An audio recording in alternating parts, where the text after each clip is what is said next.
中国海警局8号通报，菲律宾船只擅闯黄岩岛附近海域，期间中国海警船全程跟踪监视，依法采取管控措施。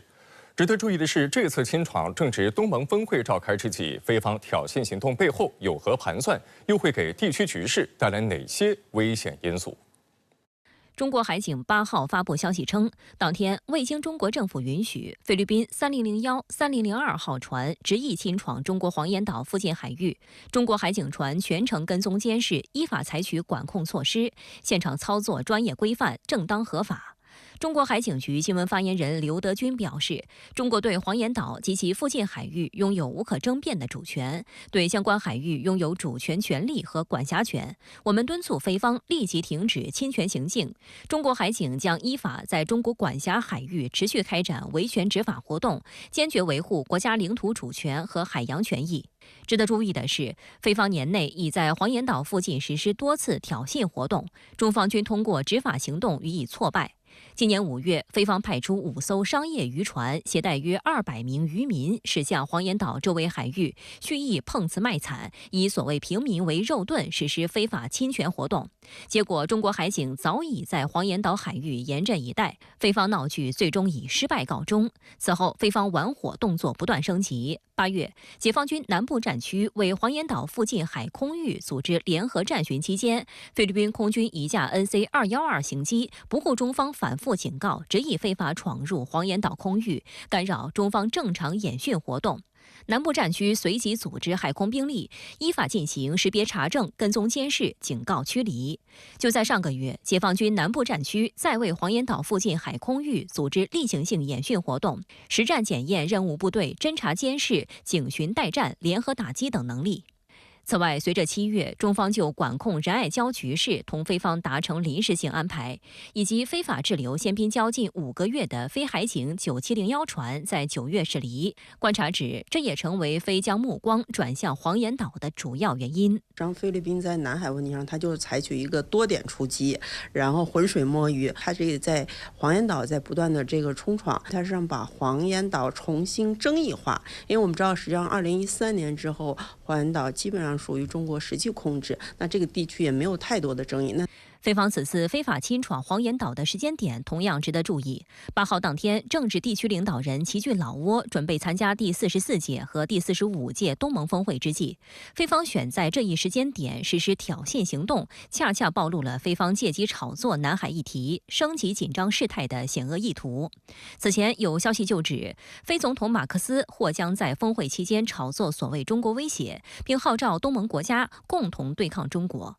事实上，菲律宾此前曾多次借东盟峰会炒作南海议题，但并未激起水花。面对菲方单方面在南海挑衅滋事，导致局势紧张升温，大多数东盟国家都主张通过外交方式和平解决，不愿看到南海生乱。马来西亚总理安瓦尔今年6月曾公开表示，南海问题应在中国和东盟国家之间解决，域外势力插手只会使南海局势复杂化。 在南海问题上，中方的立场一贯明确，就是致力于通过对话协商同有关当事国妥善管控分歧。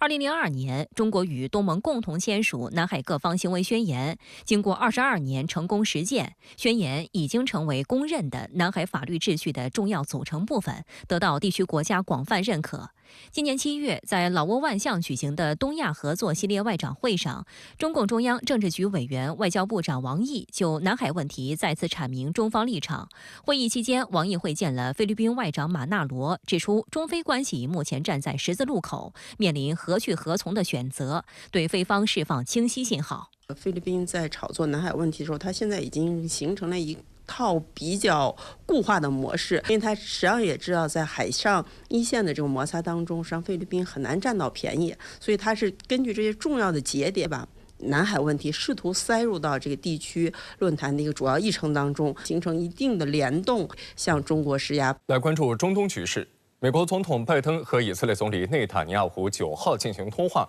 双方讨论了如何回应伊朗袭击的话题。 而以色列国防部长加兰特原定于9号进行的华盛顿之行也被临时推迟。当地时间9号，以色列国防部长加兰特表示，以色列对伊朗的打击将会是致命、精确且出人意料的。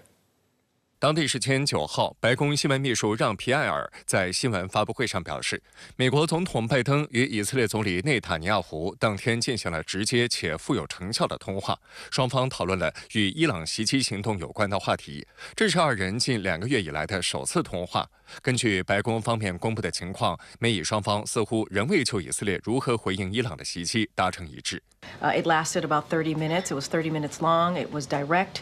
It was productive. Obviously, the call that the president had with the Prime Minister of Israel. They discussed a range of issues, and we are going to have a readout shortly. 另据白宫的一份声明，拜登在通话中重申对以色列安全的承诺，并谴责了伊朗10月1号对以色列发动的袭击。拜登强调，需要通过外交安排，让黎巴嫩和以色列平民安全返回家园。声明称，双方领导人同意在未来几天保持密切联系。同时，拜登和内塔尼亚胡讨论了以色列对伊朗的报复计划。不过，有关以色列如何回应伊朗本月1号大规模导弹袭击的具体计划，目前仍然未知。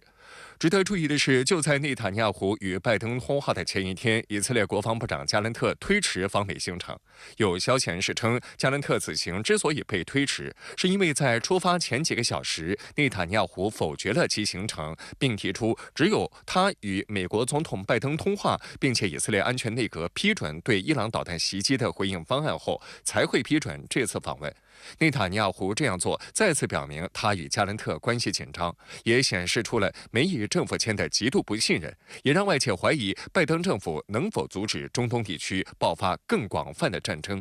还有一种分析指，以国防部长取消出国访问，也预示着近期以色列将对伊朗下手。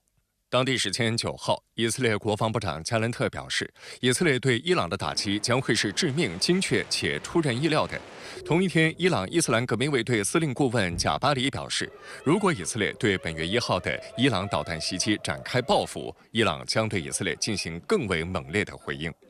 וכמו שעשינו עד עכשיו במלחמה בכל הגזרות האחרות, מי שתוקף אותנו ייפגע וישלם מחיר. התקיפה שלנו תהיה קטלנית, מדויקת ובעיקר מפתיעה. הם לא יבינו מה קרה ואיך קרה.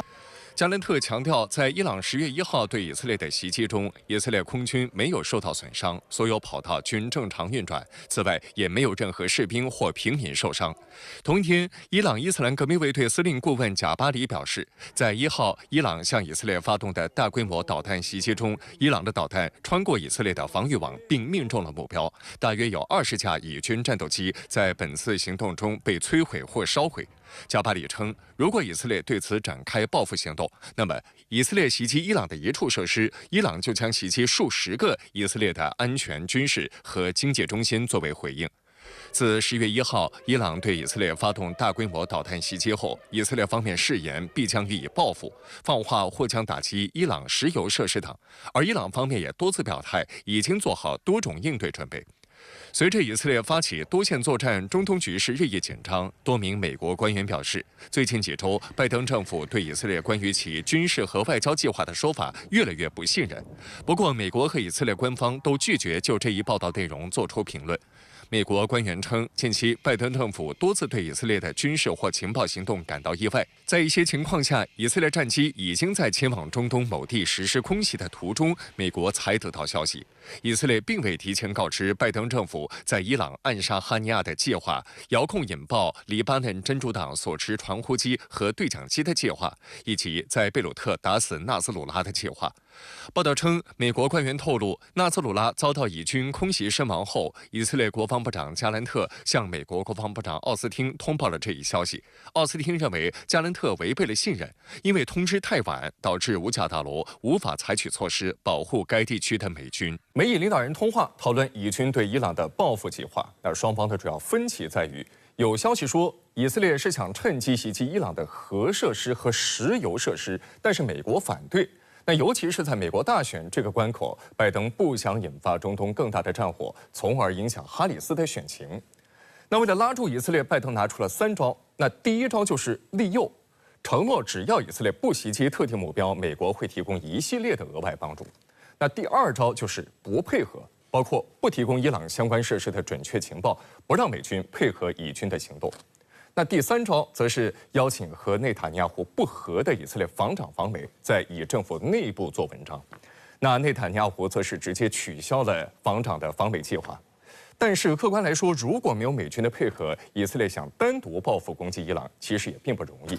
这也是以军报复迟迟没有进行的原因。来关注朝鲜半岛，朝鲜人民军总参谋部9号宣称，将从当天起完全切断和韩国连接的铁路和公路。韩国联合参谋本部晚些时候回应指，这次朝方宣称的切断和封锁等措施，只会招致更加严酷的孤立。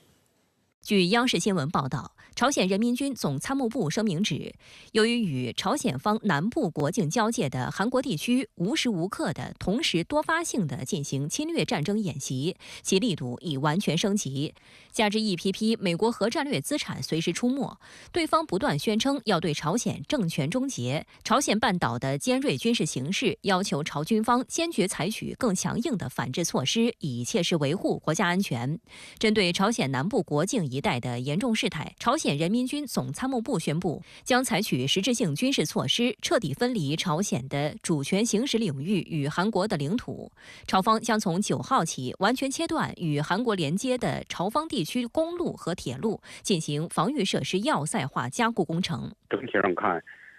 朝鲜这样一个宣布呢，应该是重磅宣布，因为我们知道尹锡悦政府上台以来，特别是近期，美韩呢加大了对朝鲜的军事施压，尤其是进入10月份以来，我们看到美国，最先进的核潜艇，到韩国访问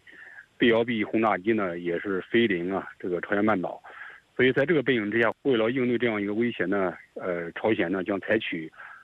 新的这种模式。声明还提及，朝军方永久切断并封锁与韩国交界的南部国境，是遏制战争、维护国家安全的自卫措施。同时，为避免误解，防止擦枪走火，朝方已于当地时间9号9时45分电话通知美军方。所以从朝鲜的角度呢，实际上他也是借此表明，你韩国呢就是美国的傀儡，你做不了主，因为我们都很清楚，从朝方的角度，他核心的这个关切也只有美国才满足他。如果说有机会，他还是愿意和美国进行对话，解决相关的问题。9号下午，韩国联合参谋本部回应称，此次朝方宣布的切断与封锁等措施，只会招致更加严酷的孤立。韩军方警告，不会坐视朝鲜单方面改变韩朝现状的任何行为，由此而引发的所有事态责任均在朝鲜一边。韩方还指出，如果朝鲜发动挑衅，韩国军方将采取压倒性举措，对挑衅以及支援和指挥力量进行打击。有观察指，近年来朝韩关系持续紧张，美韩密集军演更导致半岛局势持续升级。韩国总统尹锡悦在1号的国军日讲话中威胁说，如果金正恩使用核武器，他将面临政权的终结。尹锡悦还特别提到数万名美军驻扎在韩国。북한이 핵무기 사용을 기도한다면 우리 군과 한미 동맹의 결연하고 압도적인 대응에 직면하게 될 것입니다. 그날이 바로 북한 정권 종말의 날이 될 것입니다. 次日，金正恩就回应强调，如果敌人使用武力攻击朝鲜，平壤将毫不犹豫地动用包括核武器在内的一切攻击力量。他还将尹锡悦称为傀儡和脑袋有问题的人。 윤 괴뢰가 핵을 보유하고 있는 국가의 문전에서 군사력의 압도적 대응을 입에 올렸는데 뭔가 온전치 못한 사람이 아닌가 하는 의혹을 사지 않을 수 없게 한 가관이었다고 말씀하셨습니다. 그러한 상황이 온다면 서울과 대한민국의 영존은 불가능할 것이라고 말씀하셨습니다. 8号，朝鲜国防科学院还进行了第2经济委员会所属多家军工企业生产的240毫米可控火箭炮弹验收试验。朝方称，此次验收再次确认可控火箭炮弹对67公里最大射程目标的命中精确度。 韩联社报道指出，240毫米可控型火箭弹由原先的240毫米火箭弹改良而成，配备制导功能。240毫米火箭炮属于远程炮，射程可覆盖韩国前沿部队和首都圈。This administration has financed a genocide in Gaza for the last year, and every day you're up there denying accountability for it. So I mean, what gives you the right to lecture other countries on their moral? So if you have a policy question for me, I'm happy to take it. If you want to give a speech, no, but there are plenty of places in Washington where you can give a speech. Yeah, but people are sick of the bullshit in here. I mean, it is a genocide. You are abetting it, and you are risking nuclear war in Ukraine for this proxy war. Plenty of other places to give a speech. Go ahead. 当地时间8号，卡塔尔负责国际合作事务的外交国务大臣卢勒瓦哈提尔抵达黎巴嫩首都贝鲁特进行访问，并与黎巴嫩看守政府总理米卡提举行会谈。哈提尔当天表示，卡塔尔已开通空中桥梁，将继续向黎巴嫩运送医疗物资和食品援助。اليوم إطلاق الجسر الجوي بطائرات ستتوالى إن شاء الله لحمل المواد الغذائية، مواد الإيواء والمواد كذلك الطبية، هذا بالإضافة إلى العمل على خطط متوسطة المدى وبعيدة المدى كذلك من أجل احتواء东盟峰会及东亚合作领导人系列会议10月8号起在老挝首都万象举行，新加坡、日本、泰国等国新上任的领导人都首次亮相。在地缘冲突延宕的背景下，东盟成员国之间的双多边会谈及东盟与中美俄等伙伴国围绕地区和国际局势的对话和讨论备受外界关注。当地时间9号上午，东盟峰会在老挝首都万象正式开幕。此次东盟峰会主题围绕增强互联互通和韧性，会期3天，共有来自包括东盟国家、东盟对话伙伴国、观察员国在内的20余国领导人，以及包括联合国在内的多个国际组织代表超2000人参与。应东盟轮值主席国老挝人民民主共和国总理宋赛邀请，国务院总理李强9号至12号将出席第27次中国东盟10+1领导人会议、第27次东盟与中日韩10+3领导人会议和第19届东亚峰会，并对老挝进行正式访问。中方支持今年东亚合作领导人系列会议东盟加强联通和韧性的主题，支持老挝当好东盟轮值主席国，支持东盟共同体建设取得新进展。此次峰会不仅是老挝在2024东盟轮值主席年唯一的高级别活动，也是东盟领导人和合作伙伴就东盟和本地区面临的许多战略问题进行讨论和做出决策的机会。外界注意到，与去年的峰会相比，今年的东盟领导人全体大会迎来几张新面孔，包括现年51岁的新加坡总理黄循财和年仅38岁的泰国总理佩通坦等。有舆论指出，各国领导人会通过演讲展示其政治远见和领导力，新面孔格外受到关注。老挝总理宋赛在峰会上表示，峰会提供重要平台，让成员国共同应对全球急速变化的地缘政治。 Today's retreat session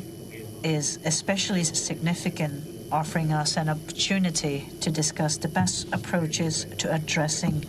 challenges facing our region while seizing opportunities to further strengthen ASEAN community building and reinforce ASEAN centrality within the evolving regional architecture. And this effort serves our shared objective of maintaining and promoting peace, stability, and sustainable development cooperation, both regionally and globally.